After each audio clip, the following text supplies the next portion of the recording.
All right, this is an example of how I would tutor a student when they had a question about this particular stoichiometry problem. And the first thing that I'd do is I'd make sure that they have a calculator, make sure that they have their periodic table, I'd make sure that they have paper to write on and a pencil, and then I'd make sure that they can see my screen really well and that they can see my periodic table and pencil. And let's make sure that this is not blurry. I'm going to zoom out just a little bit so that you can see a little bit more of my working space as well.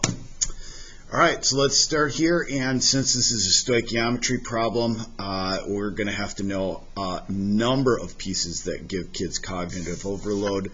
First of all, 4.5 steps, 4 steps plus a bonus one if it's a limiter, to doing stoichiometry problems. Number 1 is to write a balanced chemical equation.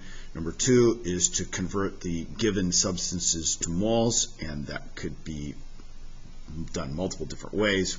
Here today we're going to do grams to moles. And then since we have both reactants, or all reactants, however many there are, that have amounts, we're going to have to determine which one limits it, so we'll have to do step 2.5 right here.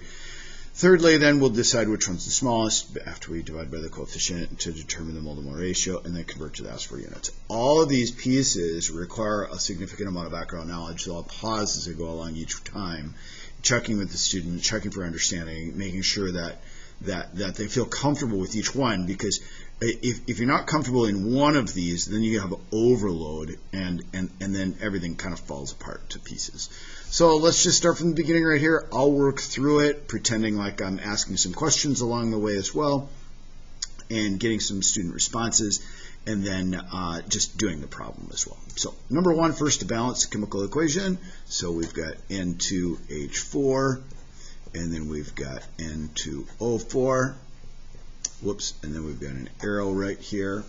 And then on the right-hand side, our product side of the reactant, it's got some nitrogen, diatomic, of course, and then some water right here. And then going through and balancing the chemical equation, if the student is having issues or has questions, I would say take an atom inventory, where there's 4 nitrogens on this side of the reaction, 2 nitrogens on this side. There are 4 hydrogens on this side, there are 2 hydrogens on this side. And then number of oxygens, we have 4 oxygens here, and then we have 1 oxygen right here. And then we'd go through and just check and balance as we go. And if the student has questions as we're going through, I can obviously help them piece by piece. Turns out the balanced chemical equation needs a 2 right here, a 3 right here in front of the nitrogen, and then we need a 4 right here in front of water. And if we need more, I've got video tutorials of how to do balancing chemical reactions. I can obviously teach balancing chemical reactions from atom inventories, and then when it comes to redox, we can do much bigger, longer, more challenging balancing ones as well. But that's step number 1, right? The balanced chemical equation. Can't go any further unless you do that one first. Step number 2 then is to convert to moles, and we're given 2 amounts. So we have 8 grams. Start way over here on the left-hand side of your paper so you have plenty of room. Make sure that you leave room for this. Don't start right here in the middle because you're going to end up losing space.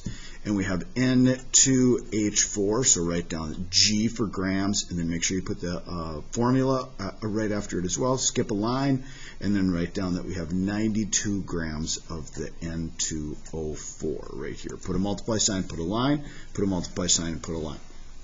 Set up each one like that. If there were 5 reactants, we'd do each one, skip a line in between, leaving lots of space starting way over here on the left-hand side. Make sure to put your units and then the chemical formula.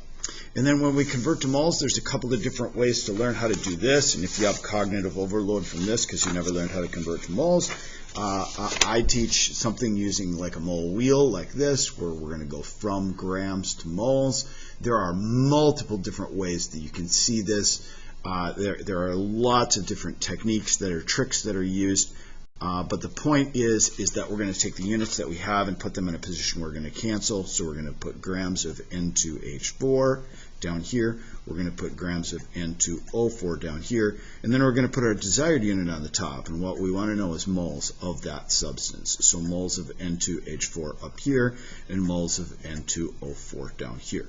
So once again, put the units that you have in a position where they're going to cancel. So if you're on the top of a fraction or a ratio like this, you're going to put it on the bottom so they're going to cancel. You're going to put this on the top, and then this is going to be on the bottom, so you want those to cancel with one another.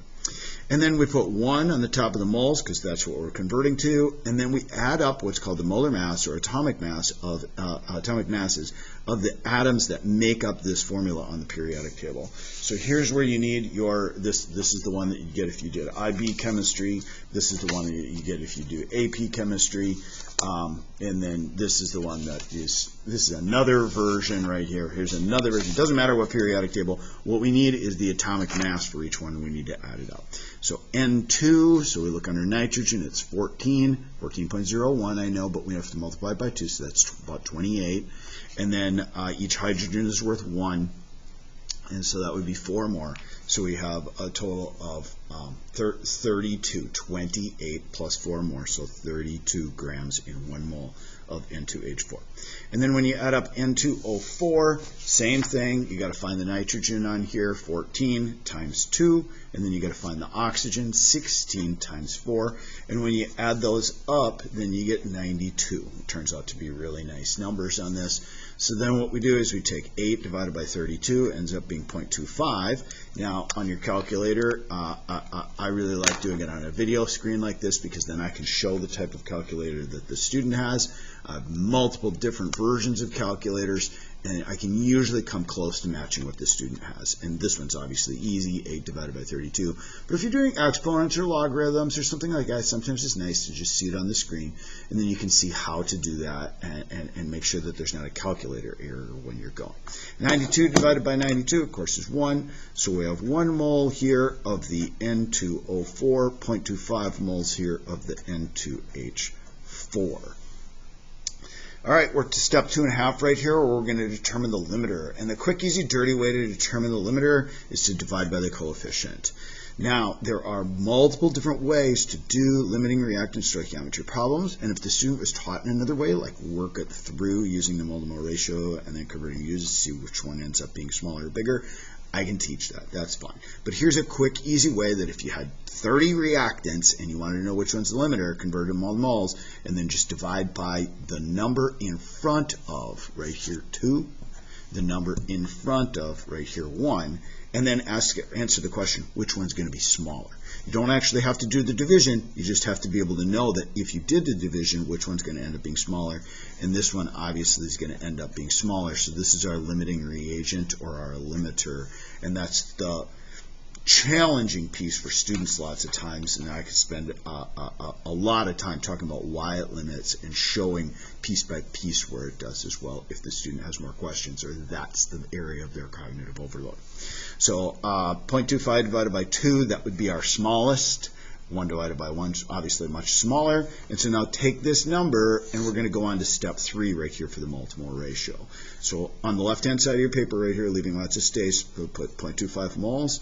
And then this is N2H4 once again. Put the word mole, and then put the units right there, put a multiply sign, and put a line. And we go to step 3, where we're going to do the mole-to-mole ratio from the balanced chemical equation. And so just like we did up here, where we took our grams and put them in a position where they're going to cancel, we're going to take moles of N2H4, the units that we have, and put them in a position where it's going to cancel. So your units that you have are the ones that you possess. You always want to put where they're going to cross off.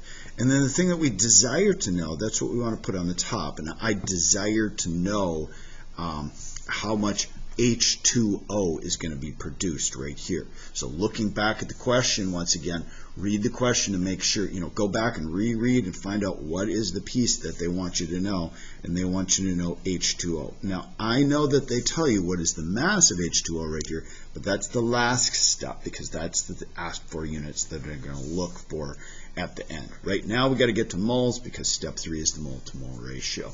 So now we look at the balanced chemical equation to find out what number is in front of H2O, and for us it's 4. And for N2H4 it's 2. So we'll multiply by 4 and divide it by 2, and once again I can put the calculator right here on the screen. 0.25 times 4, enter, divided by 2. And once again, I really like this on the video camera part, because then I can match the calculator that the student has. And I know you can do it multiple different ways, but especially when you come to exponents or logarithms, it just becomes a lot easier. So anyway, we end up with 0.5 moles of the H2O that's produced. And if the question only asked what is the amount of H2O, they didn't say, they didn't have the word mass in there, you'd be done, because this is an amount right here. It's 0.25 moles of H2O. And we can convert this to whatever asked for units they want, which is the last step. And they're asking for mass right here, so we're going to assume it's mass in grams. So either continuing on right here or taking our 0.5 moles and going from moles of H2O to grams of H2O. We'll put a multiply sign, put a line, put moles in a position where it's going to cancel. Grams is H2O is our new set of units. Add up H2O in the periodic table. Hydrogen's obviously 1. You multiply that by 2 because there's 2 of them, so it's 2. And then plus 16, so we have 18 grams in a mole. 0.5 times 18 equals 9, so we have 9 grams of H2O. Now, be careful. Don't lose a point on an AP exam because of your significant figures. Look back at the question and look at how many sig figs you started with. Here we started with 2, 8.0.